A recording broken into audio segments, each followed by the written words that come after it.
Maíra Goulart chegando para conversar conosco. Maíra, notícia bombástica nessa manhã, Domingos Brazão, o mandante do assassinato de Marielle Franco. A Maíra Goulart, você nasceu no Rio de Janeiro, né? Trabalha no Rio, Muita coisa. professora da UFRJ, aí com o seu laboratório também, o LAPCOM, que é uma referência aí nos estudos das questões políticas da cena política brasileira. Eu quero ouvir você sobre essa primeira revelação. O nome do Domingos Brazão já estava, né? Já constava em outros momentos ali da investigação, mas agora veio a delação do Rony Lessa e que o coloca como mandante daquele crime bárbaro. Seja bem-vinda e eu quero te ouvir como é que está a sua percepção dessa revelação desse caso. Maíra Goulart conosco aqui no 11 News. Bem, o primeiro bom dia para todo mundo. Talvez assim, seja um assunto muito bom para dizer bom dia, né? Porque ele é muito sintomático de problemas é, estruturais e de difícil resolução no Estado e no município do Rio de Janeiro. A família Brazão é uma família muito capilarizada e tradicional da política carioca. Eles são eleitos, isso é uma singularidade não apenas deles, mas dessa família, com uma Maíra, concentração deixa da eu te pedir um favor. E você está usando o fone de ouvido? Vamos fone. ver se. Ah, então aproxima, mas não precisa aproximar tanto. Aproxima mais ou menos para a gente ouvir você melhor. Vê se tá bom. Assim tá bom? Bom, O Domingos, né? O LAPCOM faz um acompanhamento de eleições municipais e a gente tem um projeto de acompanhar a distribuição territorial dos votos de políticos no estado e no município do Rio de Janeiro. E a distribuição dos votos, porque a gente entende que a distribuição de votos ela revela algo sobre o perfil de um político, né? E a distribuição de votos da família Brazão, ela está muito associada em zonas de muita concentração de milícia, né? Isso está, inclusive, descrito no processo dele na CPI das milícias, essa associação entre a família Brazão e as milícias no município do Rio de Janeiro. Acredito que essa já é uma razão suficiente para que Domingos Brazão seja alvo de suspeição, mas não uma razão necessária para associá-lo à morte de Marielle. Porque, se for para pensar em termos de milícia, o deputado federal Marcelo Freixo é quem estava à frente dessa investigação, né? Então, eu acho que a gente precisa apurar bem. Rony Lessa, enquanto matador, não é uma fonte das mais confiáveis. É alguém que pode estar querendo proteger outras pessoas em sua delação e pode ter escolhido um bode expiatório, como bode expiatório, alguém que vai suscitar pouca empatia, né, entre acompanhadores da política, que é o Domingos Brazão, uma vez que tem essa associação que a gente pode apurar não só pela distribuição de votos, mas de outras formas, como fez a CPI da milícia, essa associação com o crime organizado. Então, eu acho que ele é um bode expiatório muito bom. Tá, a Maíra Goulart está aqui trazendo agora uma abordagem que eu acho muito relevante para a gente levar em conta também. Você deve ter acompanhado a CPI das milícias presidida pelo Freixo, né? E que o Domingos Brazão ficou do lado oposto do Freixo, né? Eles ficaram ali numa situação muito difícil. Agora, acordo de delação implica que se o delator mentir, quer dizer, ele perde todos os benefícios e a situação dele piora muito, né? Você não confia de que, no caso, né, os investigadores e a Polícia Federal sabe, por exemplo, dessa possibilidade de o Rony Lessa querer proteger alguém e que isso está embutido também no processo de delação? Não tenho sombra de dúvidas que os investigadores que estão à frente têm ciência disso e que vão tomar as devidas precauções para que a mera delação não seja o motivo da associação. Mas eu acho que ainda não deu tempo para isso, né? Isso são fatos que estão sendo levantados de maneira recente, diante de uma sociedade civil ansiosa pelo término dessa apuração, que já é muito longa, muito longeva, já teve várias reviravoltas. Eu só acho que a gente tem que tomar precaução, porque esse é um crime que pode envolver pessoas ainda mais importantes do que Domingos Brazão. E que ele pode Conter a empolgação, né? Conter a empolgação. conter a Agora, de empolgação. qualquer maneira, é a primeira vez que aparece um nome, né, vindo diretamente de um delator que acabou de fazer ali o contrato, né, digamos, o pacto ali de delação, colaboração premiada. Eu quero. Estão dizendo aqui no bate-papo, o Maíra, que o Brasão seria peixe pequeno. Peixe pequeno também ele não é, né? Ele é uma pessoa poderosa, inclusive ligado ao Tribunal de Contas do Estado, quer dizer, tem foro privilegiado. Sim, ele foi primeiro eleito vereador, depois deputado estadual, era conselheiro do TCE e foi afastado por denúncias que estão em tramitação, né? Eu não acho que ele seja peixe pequeno, eu acho que ele pode ser um bode expiatório útil, por ser uma pessoa que já tem uma série de entradas na ilegalidade. A questão não é ele ser pequeno, a questão é que pode haver envolvidos maiores, ou que tenham conseguido ser protegidos por outras razões que a gente ainda não conhece. Eu só estou falando para a gente ter uma certa calma, a gente quer encontrar esse culpado. E o Domingos Brazão é alguém ótimo para culpar de qualquer coisa, mas a gente tem que ter calma. Tem que ter calma.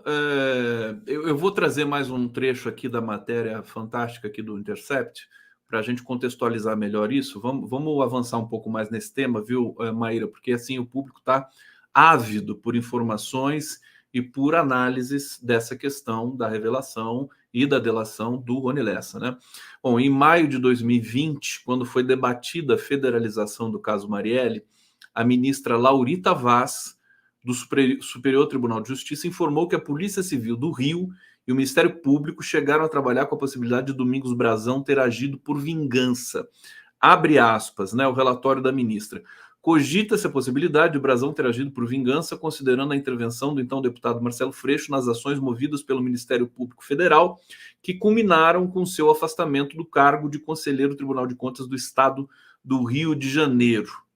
Ela ainda escreveu: informações de inteligência apontaram no sentido de que se acreditou que a vereadora Marielle Franco estivesse engajada nesse movimento contrário ao MDB, dada a sua estreita proximidade com Marcelo Freixo. O que deixa a gente, com essa revelação do Brazão e todas essas conexões, deixa a gente ainda mais indignado e perplexo com toda esse processo no Rio de Janeiro de violência, tudo mais, remonta à intervenção federal, é que o Marcelo Freixo está ligado a isso, quer dizer, ele que está ligado no sentido de ser ainda uma referência que ecoa no trabalho da Marielle.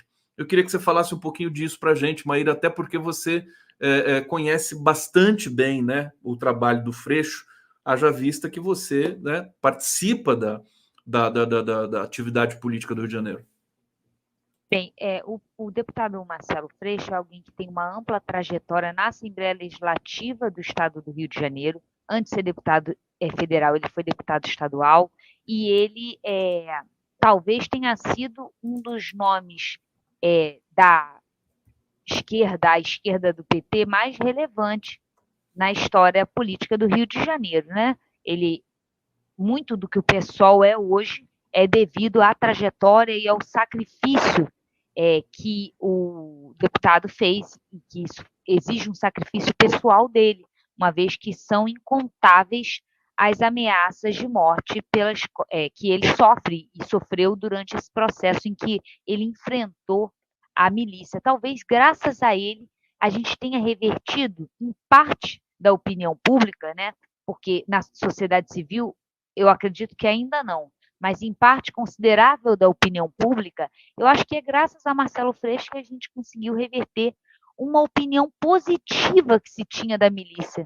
Eu não sei se fica nítido para quem é de fora do Rio de Janeiro, Mas no Rio de Janeiro, num primeiro momento, a milícia foi pensada como uma possível solução para o problema, para o grave problema de violência urbana que nós temos aqui. E o trabalho incansável do deputado trouxe à tona uma reversão, possibilitou uma reversão dessa opinião pública, uma vez que acentuou o caráter criminoso desse tipo de organização. Maíra, você falou aqui no nosso chat interno, isso, vamos ver se melhora se você tirar o fone. Pode ativa o seu microfone, porque agora desativou, porque você tirou o fone, acho que ele desativa automaticamente. Vamos ver se agora tá bom. Isso, agora melhorou bastante. Beleza. Não sabia que... Deixa eu só... porque parece que tem alguma instabilidade aqui, menina. Deixa eu ver aqui. Deixa eu fazer uma seleção aqui no estúdio. Bom, deixa eu trazer comentários do nosso público. Vocês estão assistindo aqui o 11 News ao vivo, 11 horas e 52 minutos. Essa notícia é muito emblemática nessa manhã do dia 23 de janeiro de 2024, que é o nome do mandante do assassinato de Marielle Franco, revelado ali nos bastidores ainda pelo site do Intercept Brasil, e já conquistando aí o destaque em todas as mídias nesse momento no país. A Camila Assunção Moraes Botelho está dizendo: Conde, por gentileza, tu terias informação de quem foi o padrinho político para que o Brazão, né, não é Frazão, Brazão chegasse ao cargo de conselheiro do Tribunal de Contas do Estado do Rio de Janeiro? Eu não tenho, vamos ver se a Maíra tem, talvez não, né, Maíra? Não dá para fazer nenhum tipo de associação imediata. O que a gente pode especular é o seguinte: o Domingos, que é o conselheiro do TSE, ele é parente do Chiquinho Brazão. O Chiquinho Brazão, que é deputado federal, hoje ele é secretário da prefeitura, do Eduardo Paes. E ele tem como primeiro suplente o Ricardo Abraão, que é parente de um bicheiro muito famoso, o Anísio, aqui no Rio de Janeiro. Então, as associações entre essa família e a política fluminense, mas também o crime organizado no Rio de Janeiro, são muitas. Então, ele pode ter muitas entradas atuando como padrinho dessa nomeação. Olha só, informação importante. Eu tenho aqui, para complementar o que a Maíra está dizendo, o grupo do Brazão é um grupo poderoso no Rio, que tem vários braços, e também pode estar ligado, e também está ligado com o escritório do crime, de acordo com as investigações da Polícia Civil e do Ministério Público. A família Brazão é um importante grupo político do Rio de Janeiro, além do líder Domingos, o clã, eles também são clã, né?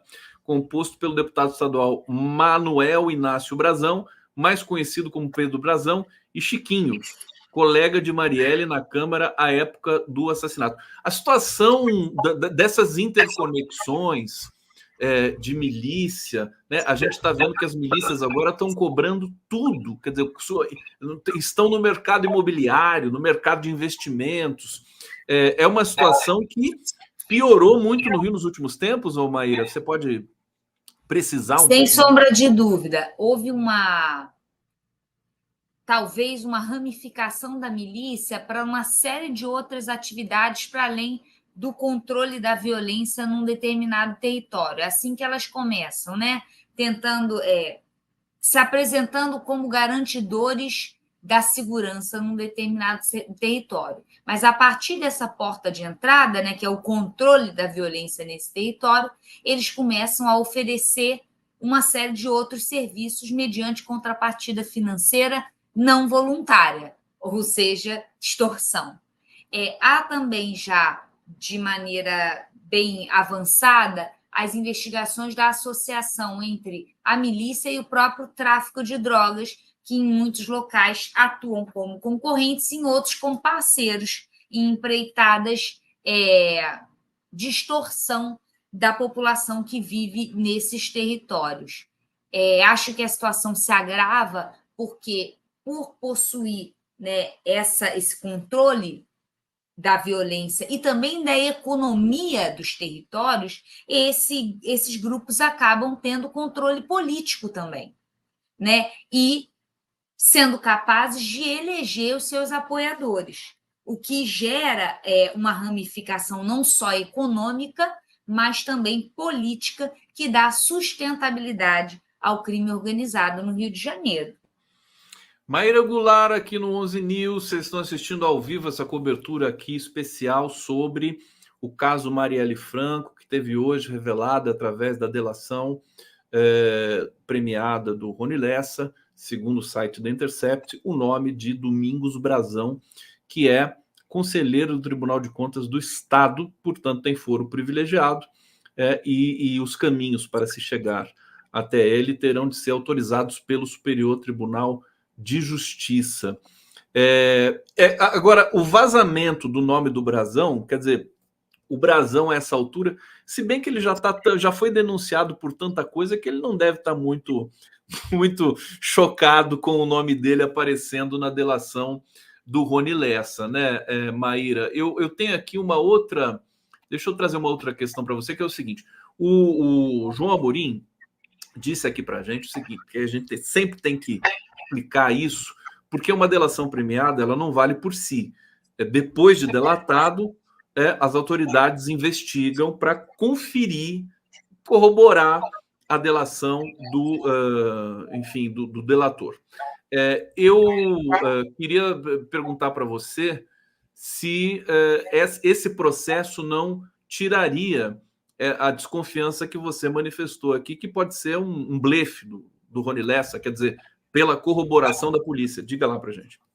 Não tenho sombra de dúvida que a polícia vai apurar, vai investigar, mas a minha ideia não é bem um blefe, e nem que a família Brazão seja desprovida de conexões com o crime da Marielle e outros, mas apenas que pode haver outros políticos envolvidos nesse consórcio, não só políticos, né? Outros nomes envolvidos nesse consórcio, e que o Brazão é uma figura que pode servir como um bode expiatório para evitar que essas investigações atinjam pessoas que possam estar sendo protegidas.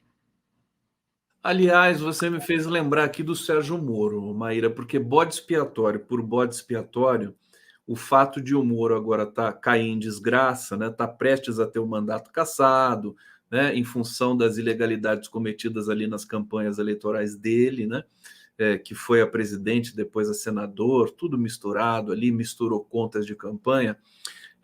Também eu me lembro de um entrevistado aqui dizendo, aliás, o Fernando Horta, né, lembrar o nome dele, ele diz que se só o Moro for condenado, né, ele vai ficar insatisfeito, porque tem toda uma lista aí que participou da Lava Jato, os procuradores, promotores da operação, não pode ficar só no Moro, inclusive os juízes também do TRF4, os desembargadores que emitiram aquelas decisões que mantiveram o Lula preso em Curitiba. Queria te ouvir um pouquinho. Você tem acompanhado ali o périplo do Sérgio Moro? Tem sim. O tema do lawfare, né, que é esse uso do direito como uma guerra, um instrumento de guerra política e econômica, foi objeto de um curso que eu dei lá no UFRJ junto com o Magal, que é o coordenador do Museu da Lava Jato, o criador do Museu da Lava Jato. Esse é um tema que me interessa muito e tem uma conexão com um tema que a gente sempre conversa, eu e você, Conde, que é a necessidade de se punir autoridades que têm um cargo cujo objetivo é resguardar a Constituição e o Estado de Direito, e que usam esse cargo para ameaçar a Constituição e o Estado de Direito. Eu estou falando não só dos membros do Judiciário e do Ministério Público que atuaram dessa maneira, vulnerabilizando as nossas instituições e as garantias aos direitos civis que elas espelham, né, que elas prometem, que elas garantem, e os militares, né? Nesse campo a gente pode aproximar os dois, que são operadores que têm seus cargos criados para garantir o sistema liberal, o sistema constitucional existente, e que atuam para esgarçá-lo, para torná-lo mais frágil. E a importância de que o governo eleito, essa frente ampla que chegou ao poder com a principal proposta, né, com a grande meta de garantir o funcionamento, de preservar as instituições democrático-liberais, que essa frente ampla, que esse governo atue desbaratando esses núcleos dentro do Estado, formado por autoridades que não têm compromisso com a Constituição, não têm compromisso com o Estado de Direito.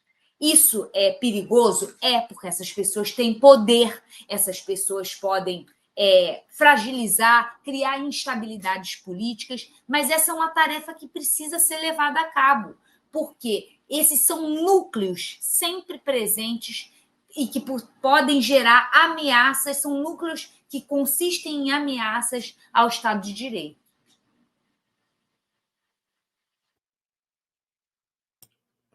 Tá aí, Maíra Goulart, aqui no 11 News. Eu estava aqui buscando uma informação, Maíra. Deixa eu ir para o bate-papo para a gente seguir aqui. Eu quero fazer uma pergunta para você que aparentemente não vai ter conexão com essa questão da Marielle, mas no final das contas tem a ver, né? Denise Lial está dizendo aqui: cheguei atrasada, perdi sobre o Lessa ou ainda não chegou nesse assunto? A gente só está falando disso aqui praticamente, Denise, querida. Seja bem-vinda aqui. Fabrícia Ribeiro está dizendo: ele é peixe grande no nível estadual. Federal não. Tem peixe grande estadual, peixe grande municipal e peixe grande federal e peixe grande global, né? Que é o caso do, sei lá, Donald Trump, vamos dizer assim. Teder Moraes, parte da política, igreja, imprensa, polícia abraçaram o crime. Rio de Janeiro se tornou um feudo bolsonarista regido pela milícia. Obrigado, Teder. Evandro Daniel, nada a ver aquele vídeo do suposto padre Lancelotti, fora os peritos da revistinha Oeste, fake news pura. Eu coloquei esse comentário aqui do padre Júlio Lancelotti, porque é uma das figuras mais atacadas por fake news de maneira constante, intermitente. E aí, no caso do padre Júlio Lancelotti, o Maíra, fazer até um comentário rápido, vou pedir para você comentar aqui. Quer dizer, o fato dele ser uma pessoa tão boa, né, que cuida das pessoas de rua, que não faz proselitismo, que não faz aquele cuidado elitista, né, que ele está junto, ele serve o café, ele abriga as pessoas. Isso deixa a extrema-direita absolutamente indignada. E eles atacam o padre Júlio o tempo todo. No Rio de Janeiro tem alguém equivalente? Deve ter muitos padres Júlios no Rio de Janeiro, né? Porque todo o universo que é povoado por muita injustiça sempre tem as pessoas que são que promovem o benefício, enfim, a bondade para todo mundo. Essa pergunta é terrível, porque me coloca no lugar de cometer injustiça com uma série de pessoas que dedicam a sua vida a assistir os desassistidos, né? E a praticar a caridade. Mas o que eu acho que esse fato ele chama a atenção é para como que o extremismo de direita ele tem dentro dele um certo darwinismo social. É interessante chamar a atenção para isso. A ideia de que aqueles que são marginalizados, aqueles que vivem na rua, aqueles que têm problema com droga, aqueles que são marginalizados, quer pela sua situação, condição de população de rua, quer por serem, de alguma maneira, usuários de droga, eles merecem a morte, merecem o extermínio, né? É um ponto. Eu não sou daquelas pessoas que acham que a gente tem que chamar o extremismo de direita de fascismo. Eu acho que essas associações confundem mais do que explicam.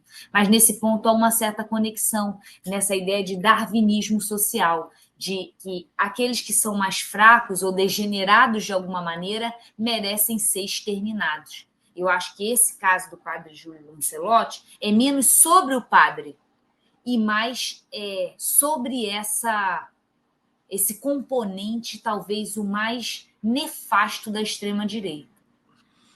Agora, Maíra, eu estou sentindo aqui, há um ceticismo que tomou conta dos setores progressistas, ao menos aqui nessa percepção que nós temos, que é um universo específico, um universo digital, assim, de um ceticismo brutal. As pessoas estão falando, o brasão é peixe pequeno, o brasão não é nada, isso é para esconder o verdadeiro mandante, não sei o quê. Quando a gente vê também a cobertura do 8 de janeiro, É a mesma reação. Não, isso aí não tem anistia. Como é que é? Vai ter anistia para todo mundo, ninguém vai ser punido. Que processo emocional é esse? Se é que você concorda que seja. Quer dizer, a população brasileira sofreu muito, sem dúvida nenhuma. Tem um trauma aí embutido, né? Agora, a ponto de você não acreditar mais em nada, quer dizer, se aparecesse, por exemplo, olha, Bolsonaro que mandou, né? É o mandante. Falar assim, não, Bolsonaro nada, tá para esconder outro mandante e tudo mais. Você entende a minha questão? Quer dizer, eu lido com isso o tempo todo. Aparece uma notícia importante para a esquerda, por exemplo, uma vitória da esquerda, imediatamente ela é rebaixada por um certo ceticismo. Evidentemente que não são todos os setores, mas alguns bastante expressivos. Bem, a gente de fato vive um mundo, a gente está vivendo, conhecendo junto, um mundo em que a gente tem um fluxo informacional absurdo, né? E uma capacidade de ser um emissor muito mais horizontal do que há pouquíssimos anos. Então, a gente está tendo que, juntos, enquanto sociedade, aprender a hierarquizar fontes, aprender a lidar com esse fluxo informacional. E, infelizmente, as camadas médias, esse é um tema que, para mim, é nuclear na ascensão da extrema-direita, elas não passaram por processos pedagógicos na escolaridade formal que oferecessem para elas metodologia de hierarquização de fontes, né? Conseguir analisar uma pesquisa eleitoral, uma pesquisa de opinião, conseguir observar minimamente se uma informação tem alguma pretensão de objetividade ou se ela é muito particular, se ela não é fruto de uma pesquisa rigorosa. Um pouquinho de metodologia, tudo bem, que eu sou uma pessoa que adora metodologia, mas um pouquinho de metodologia não faz mal a ninguém. Então, eu acho que esse ceticismo ele é fundamentado nesse medo de uma população que está diante de um fluxo informacional muito grande e muitas vezes tem dificuldade de hierarquizar fontes. Uma explicação muito técnica e muito interessante aqui dada pela Maíra Goulart para esse ceticismo aqui que me deixa um pouco perplexo. O pessoal está reagindo a esse tema aqui. Vou trazer aqui a Alessandra Mello, está dizendo, acho que adquirimos sangue de barata. Está aqui uma explicação lúdica para o fato. Isadora Browne, uma reação positiva e lúcida, ou uma reação positiva é lúcida, não sei. Maria Aparecida Guglielmi, brasileira é escaldado, Conde. Tem isso, sem dúvida nenhuma, e a Maíra sabe muito bem disso, que ela trabalha diretamente com questão da informação, da comunicação. A gente está numa crise grave de informação, né, já de um tempo para cá. Até acho que é relevante que a gente comente, porque nós teremos eleições municipais. Deixa eu mutar aqui o microfone da Maíra para não dar eco aqui. Nós teremos eleições municipais e parece que vem uma safra de fake news, inteligência artificial, uso de imagens, né? Agora, com a inteligência artificial, você pode fazer uma pessoa falar o que você quiser, né? É só você programar e você disparar isso. Enfim, as autoridades, o TSE está de olho nisso tudo, mas vai ser um novo desafio também. E que acho que por isso que leva a esse ceticismo meio endêmico nesse momento aí dos setores democráticos do país. Comenta um pouco para a gente a expectativa com relação à informação para as eleições municipais, querida. Bem, até para nós que somos especialistas, né, em ciência política, há um vazio informacional sobre política local. E ele, no caso, né, da academia, ele é muito fundamentado num certo preconceito que a academia fomenta, que a sociedade civil repercute, de associar política local a clientelismo. Você vai me ver muito falando sobre isso, Conde, porque uma das raízes da gente ter criado o Guia de Eleições Municipais no LAPCOM, que é meu grupo de pesquisa, é para trazer para criar uma massa crítica na academia, na UFRJ e na Universidade Federal Rural do Rio de Janeiro, mas também para divulgar isso junto à sociedade civil, na imprensa tradicional, na mídia, nas novas mídias, sobre política local.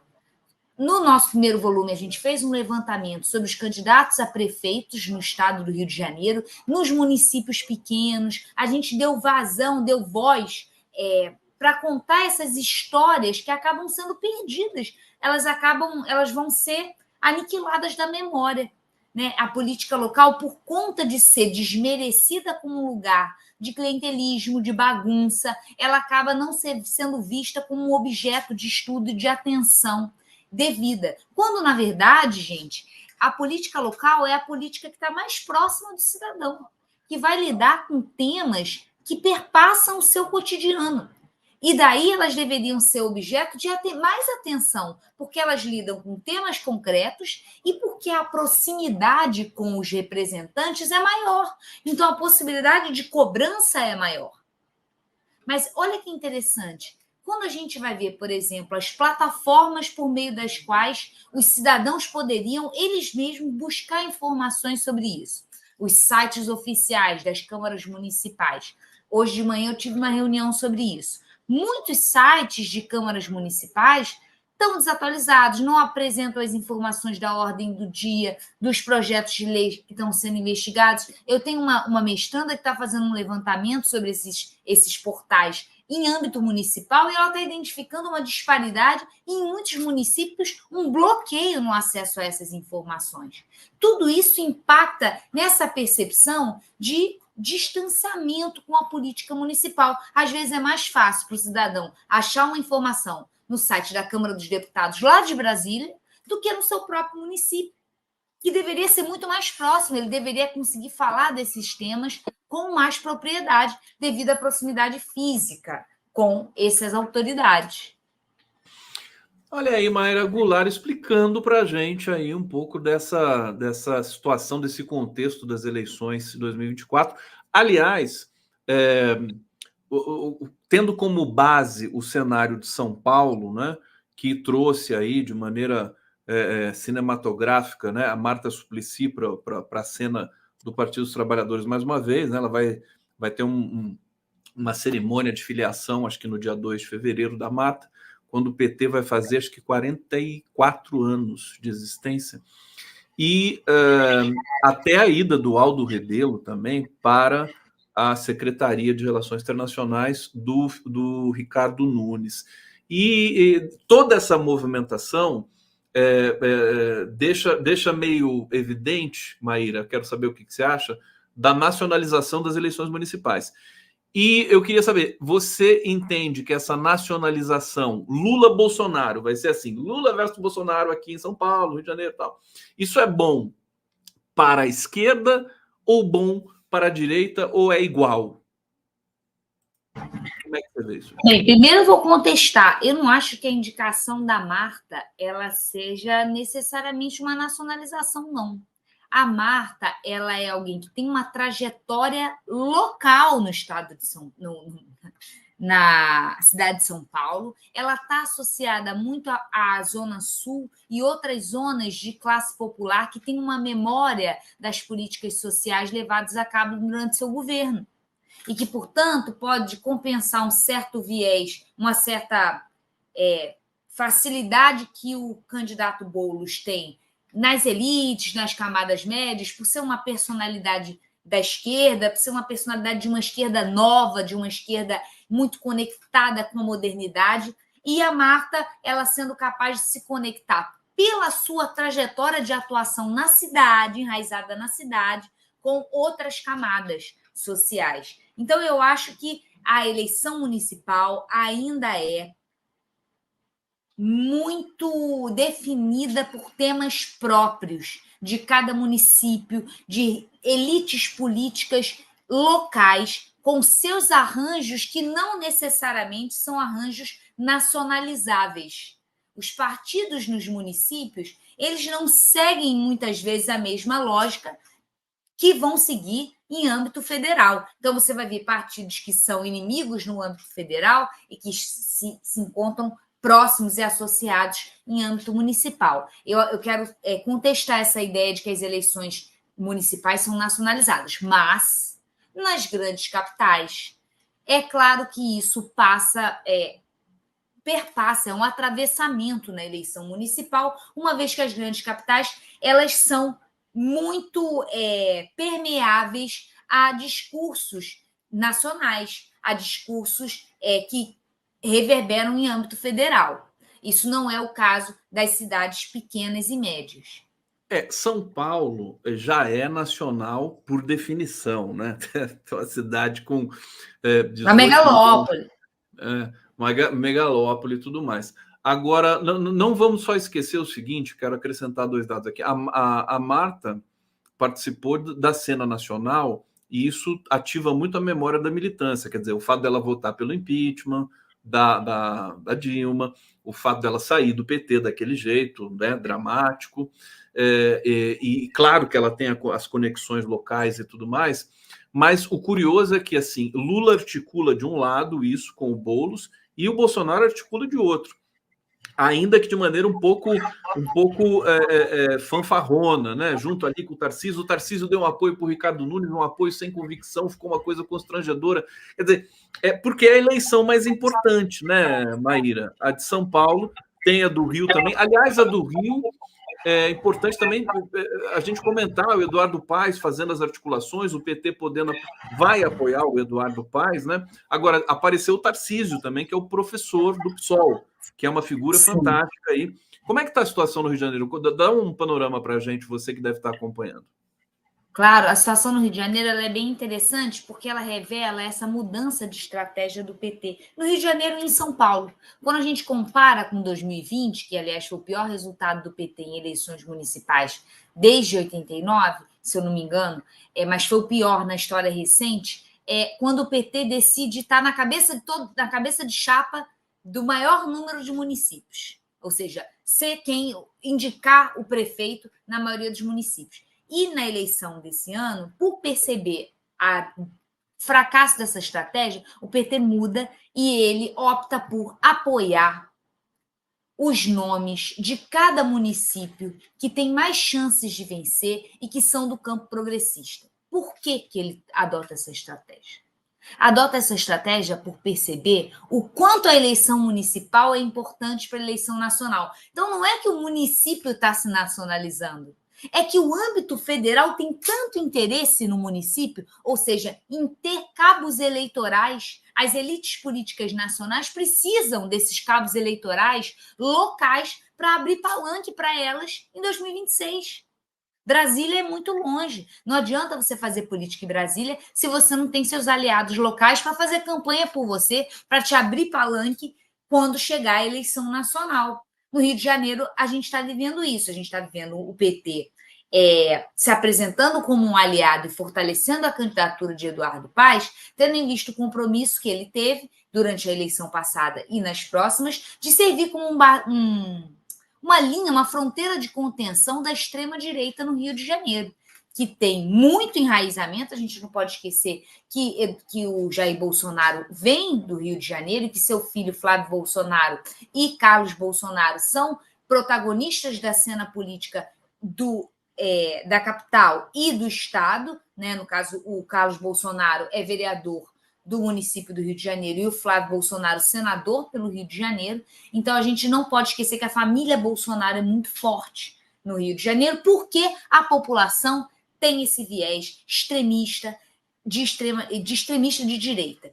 Isso favorece a candidatura do Ramagem, que é um delegado da Polícia Federal, que tem um trânsito entre as elites bolsonaristas e que é a aposta de candidato para esse grupo de extrema-direita.